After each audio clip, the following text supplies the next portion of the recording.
Tudo bom. Então, tá bom. E o Oliver está chegando agora.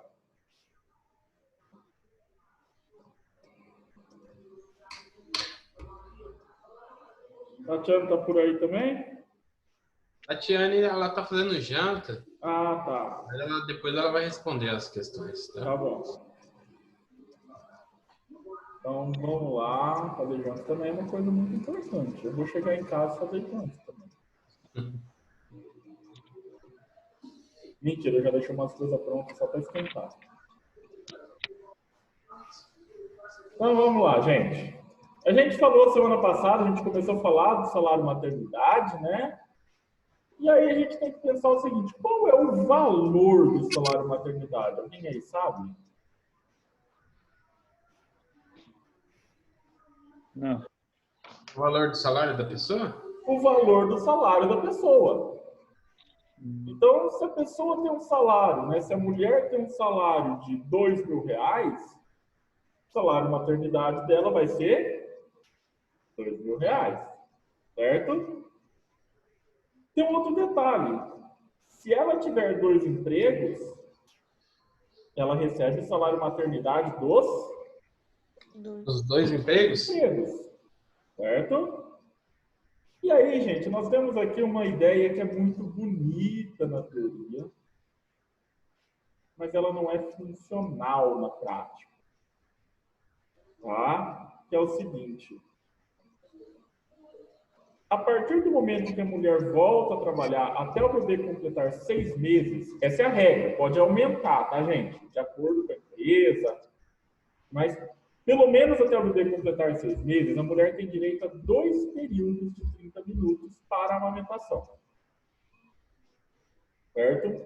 Agora, vamos imaginar o seguinte, gente. Ó, eu não vou escolher bairro por qualidade, eu vou escolher por distância daqui do centro, tá? Vamos imaginar uma mãe que more no Parque da Cidadania e trabalha aqui no centro da cidade. Você acha que em meia hora ela sai do serviço, vai em casa, amamenta e volta? Não. Não vai. Tá? Então, assim, a ideia é boa, mas ela não é funcional. E aí a gente tem alguns truques. Eu já vi algumas empresas fazendo o seguinte: deixa a mulher entrar meia hora mais tarde e sair meia hora mais cedo. E aí, então, né? Ou eu já vi empresa fazendo o seguinte: ao invés de dar, ela tem lá 2 horas de almoço já, né? Ela já sai mais meia hora mais cedo, volta meia hora mais tarde, então 2 horas, 3 horas ali de intervalo do tempo dela ir. Marcelo, mas será que tem empresa que faz isso? Tem, gente. Tem, porque eu conheço. Tá? Então, assim, a gente tem que também parar com essa ideia de que todo patrão é malvado. Nem todo. Né? Outra coisa, gente, a mulher, desde o momento em que ela se descobre grávida, não, desde o momento em que inicia a gravidez, ela tem estabilidade. Até 5 meses após o parto. O que é estabilidade?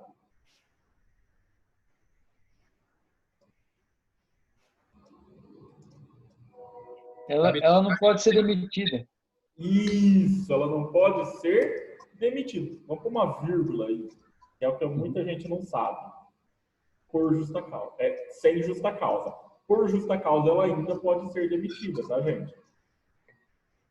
Muita gente não sabe disso. Eu já vi funcionário achando que pode fazer qualquer coisa porque está de estabilidade.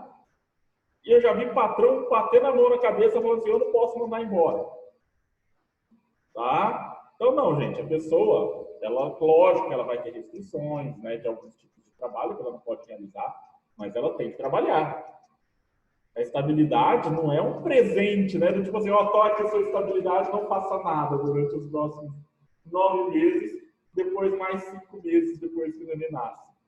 Tá? Não, gente, a estabilidade é uma ferramenta para evitar aquela coisa do patrão de, a mulher está grávida, vamos mandar embora.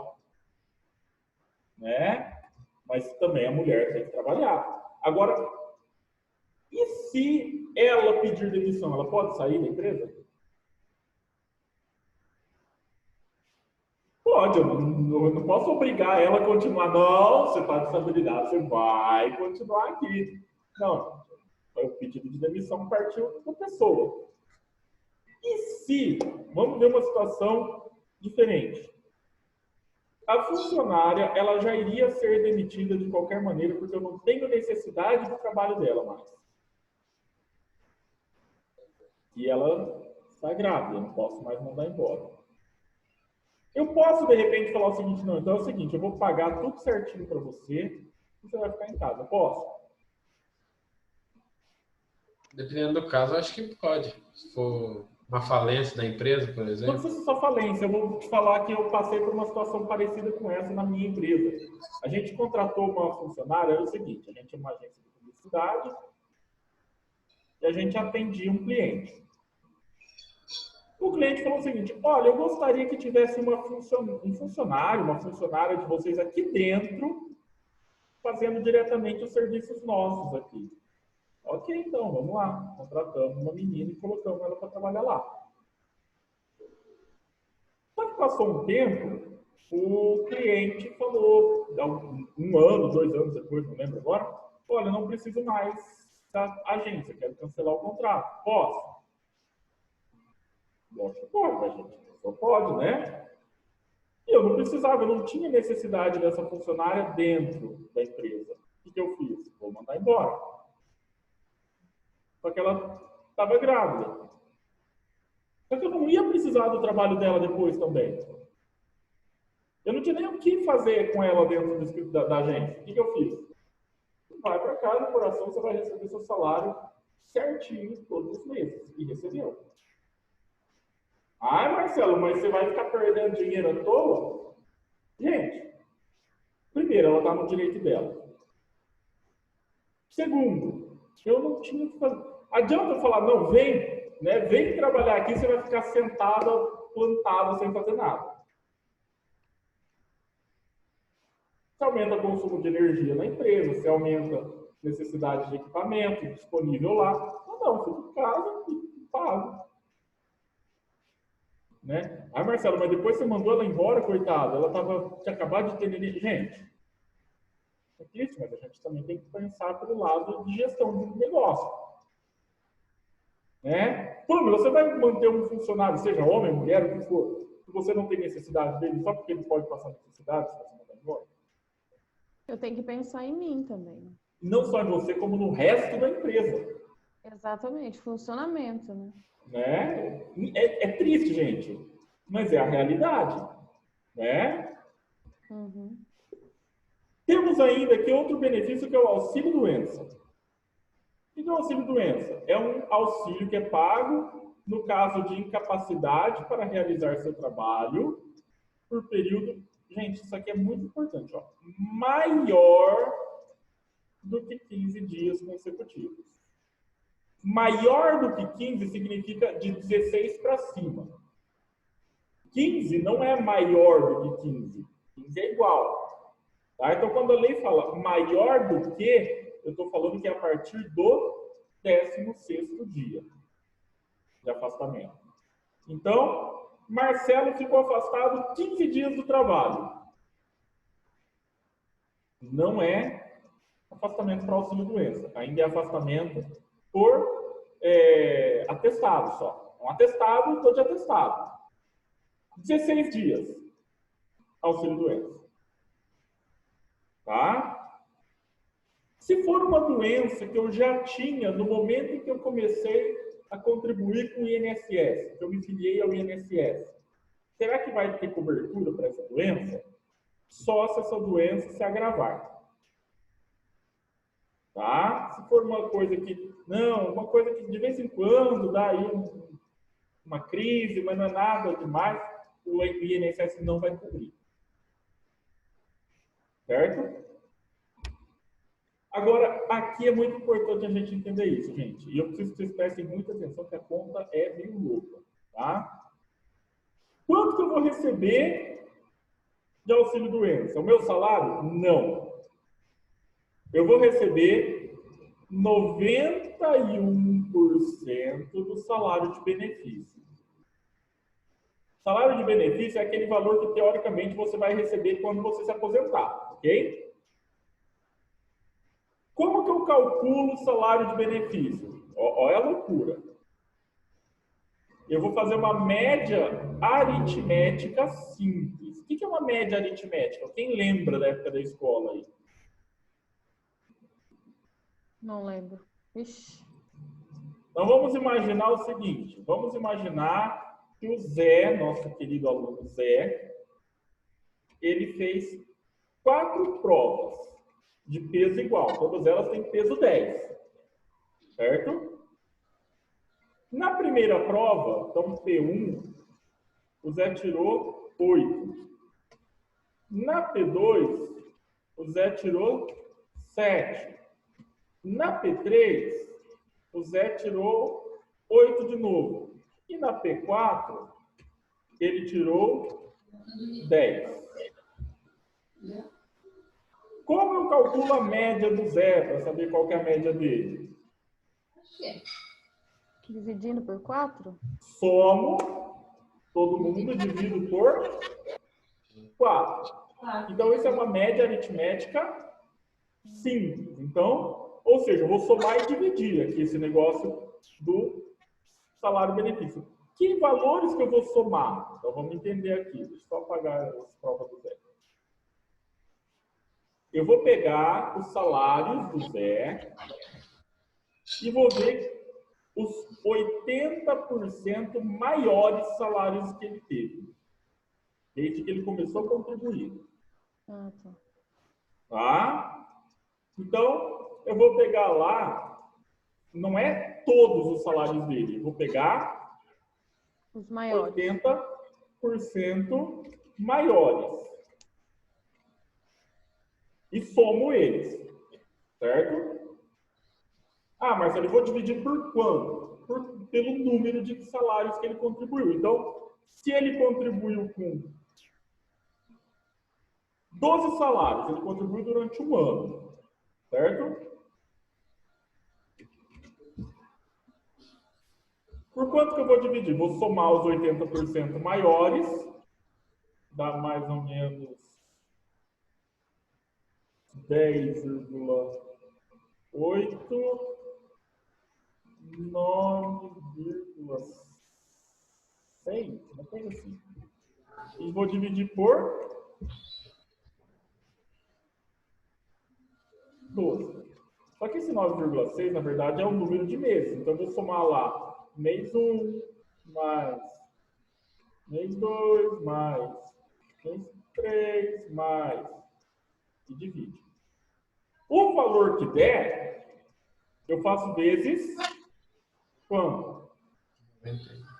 91%. Depois, gente, eu vou ver se eu gravo um videozinho fazendo um cálculo desse aqui na lousa e vou mandar lá no grupo, tá? Tá. Mas não é nem hoje nem amanhã que eu vou fazer isso, tá, gente? Eu vou montar o exercício. Ok? Uhum. E temos ainda o auxílio acidente, que é para acidentes de trabalho. Gente, a gente tem que entender que existem 2 tipos de acidentes de trabalho. Nós temos o acidente de trabalho característico, que é aquele que acontece enquanto você realiza o seu trabalho. Então,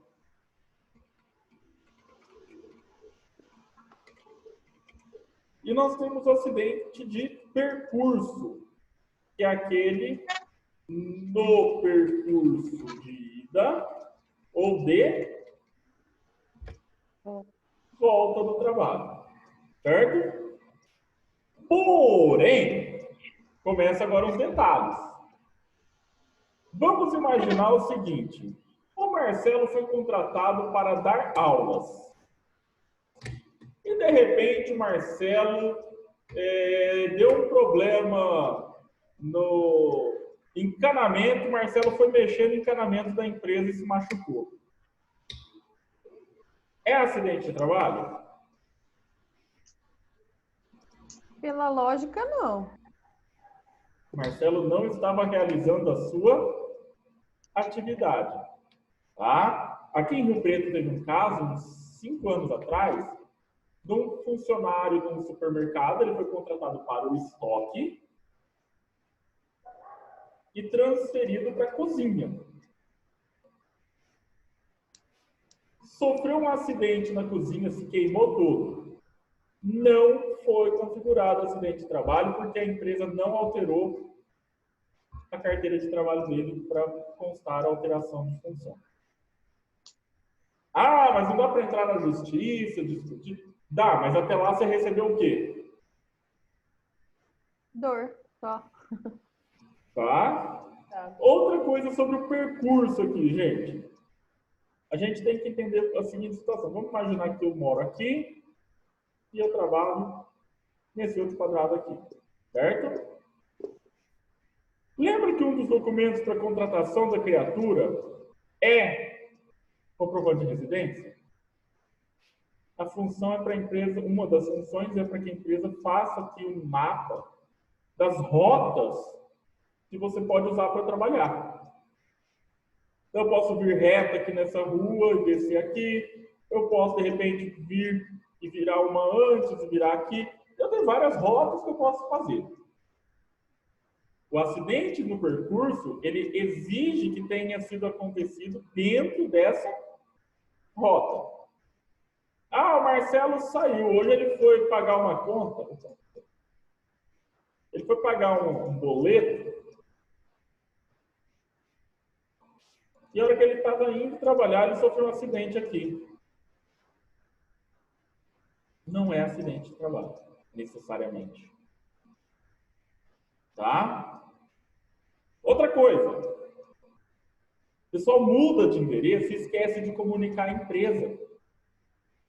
E aí, se você sofreu um acidente, não necessariamente vai ser acidente de trabalho. O patrão pode olhar e falar, quem me garante?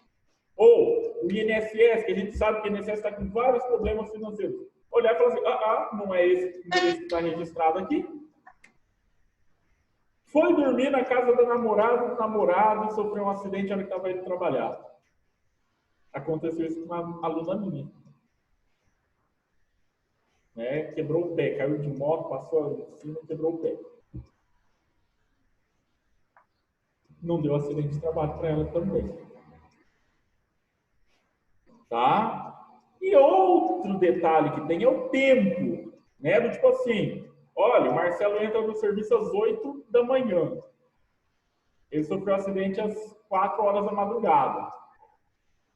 Não, gente, não é.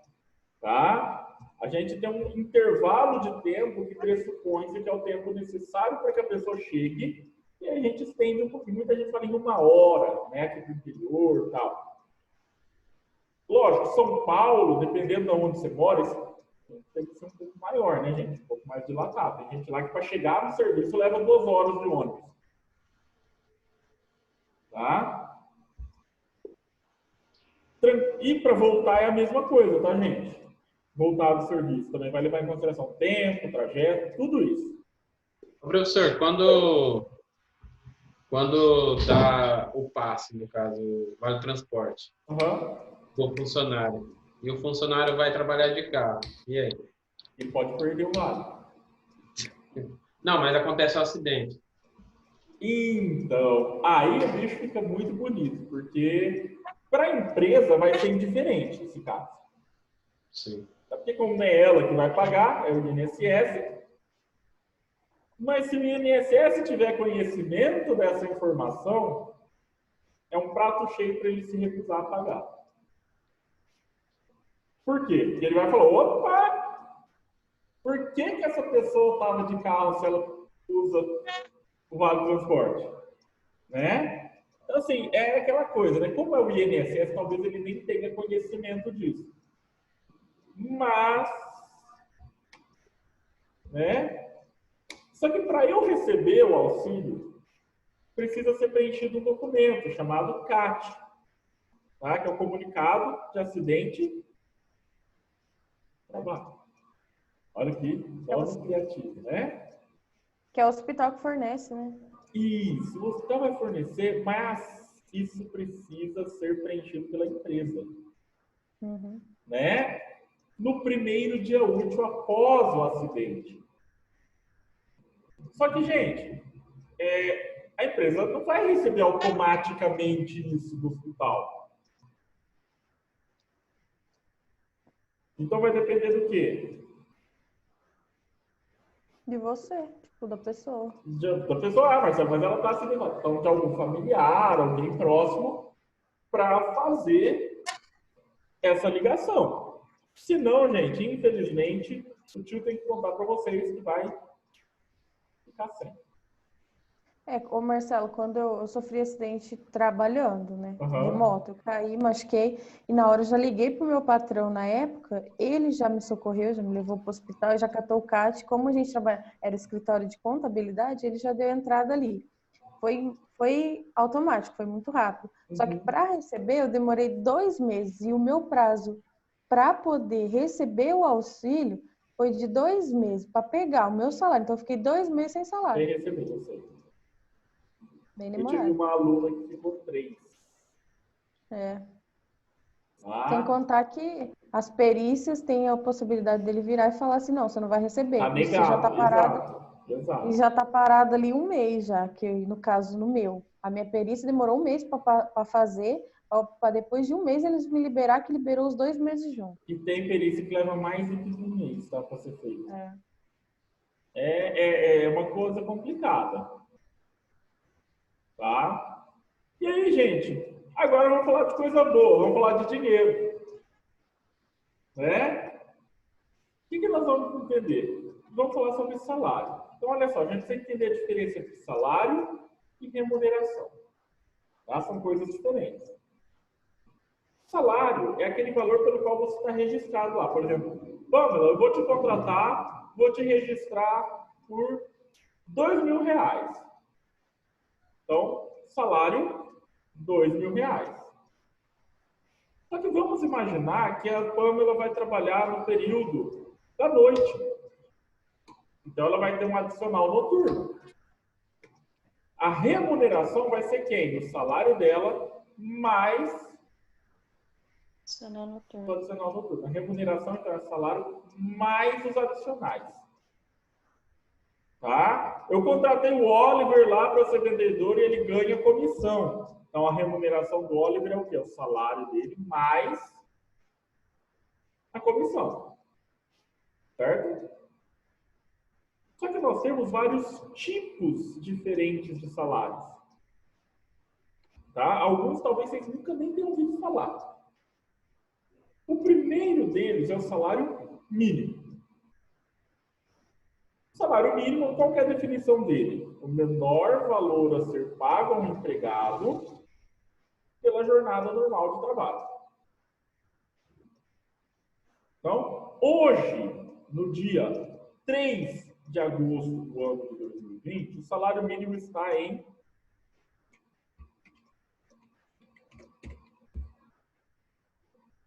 R$1.045.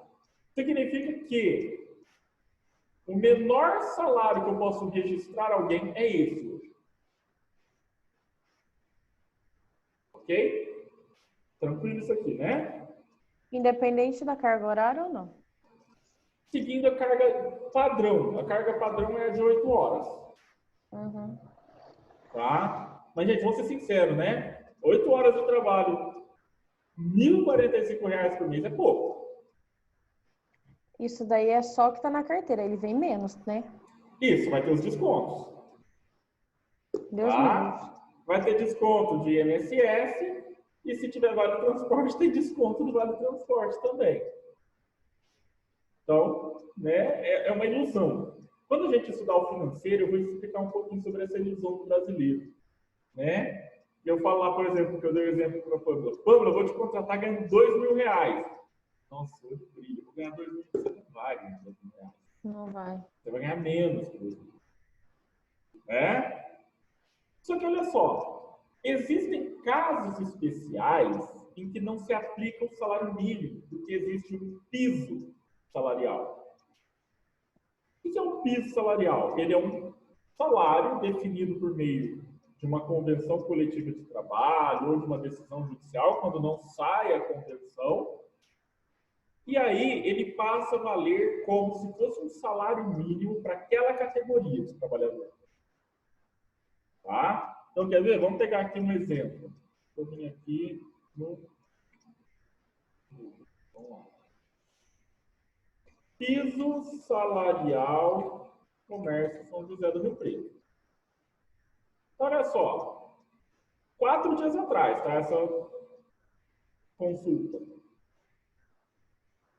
O trabalhador do comércio varejista na cidade de São José do Rio Preto ganha entre 1.418, é a média do piso salarial 2020, e o teto de 2.150,91. O que isso significa? Que dependendo do ramo do comércio, especificamente, pode ser um pouquinho menos que 1.418 e alguns pode ser um pouco mais. Essa é uma média, né?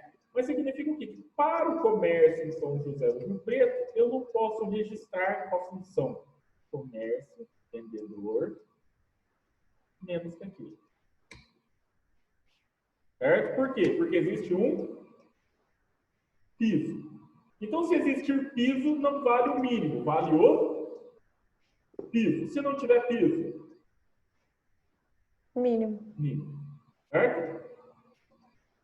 Temos um outro cara aqui, que é o salário mínimo profissional, que é aquele que é calculado para os profissionais liberais. Então, se a gente voltar ali no Google, salário mínimo profissional do engenheiro de 2020, a gente vai ver aqui que ele está falando aqui, ó. Salário mínimo nacional foi reajustado, tal. O piso salarial dos profissionais da engenharia também deve ser reajustado, uma vez que corresponde a 8,5 salários mínimos para uma jornada diária de 8 horas. Então, se a gente fizer uma conta rápida, para contratar um engenheiro, eu vou ter que desembolsar o seguinte, olha só. Vou aqui, calculadora. 1.045 vezes 8,5, R$ 8.882,50. Tá? Lógico, gente, que para ele trabalhar 8 horas diárias, eu vou lá e falo o seguinte, eu vou te contratar para trabalhar menos que 8 horas. E aí eu consigo pagar menos. Tá? Advogado tem o dele, médico tem o dele. Então, são os profissionais liberais que recebem esse cara aqui. Certo? Salário in natura é aquele que é pago de alguma forma que não é dinheiro. Tá? Então, por exemplo, eu vou contratar o Jonas para trabalhar, mas ele está aqui em Rio Preto, a empresa fica lá em São Paulo, ele vai precisar mudar, vai ter custo. Nós vamos pagar uma casa para ele ficar lá. Um apartamento, um aluguel. A parte do aluguel é um salário, chama salário in natura. Olha, eu vou contratar o Oliver e ele vai receber vale alimentação, ou uma cesta básica, ou ticket de alimentação. É salário in natura. Tá? Então, são outras formas. O que não pode, a lei proíbe no Brasil, você pagar exclusivamente em bens. Eu não posso virar para a Josi e falar, Josi, eu vou te contratar e vou te pagar só em roupas, porque eu sou uma fábrica de roupa. Professor, Oi? O alimentação, por que não entra para cálculo de FGTS, essas coisas? É uma forma de burlar o pagamento de impostos? Na verdade, não. O que entra como in natura, ele realmente não entra no cálculo de FGTS, essas coisas. Tá? Mas tem um outro truque que algumas empresas fazem para não entrar nem na parte de acerto trabalhista. Que é o quê? Olha, ô Jonas, eu vou te pagar o vale alimentação, vai ser um vale de R$100. Você vai pagar 10 e eu pago 90. Aí já não é mais salário. É um benefício que a empresa está te ajudando a ter. Mas que é obrigatório, né? A maioria das empresas. Então, vai depender do que o sindicato determinou. Tá? Essa coisa do vale alimentação, ele depende do sindicato. Tá? Só vamos falar isso aqui, gente, que aí eu começo um outro slide já na semana que vem. O salário fixo é aquele que não tem nenhum benefício a mais. Não tem adicional, não tem alimentação, não tem nada. É só aquele da carteira. Certo? Tranquilo, gente? Semana que vem a gente vai terminar aqui os tipos de salário. Então, vou marcar aqui onde é que a gente vai parar.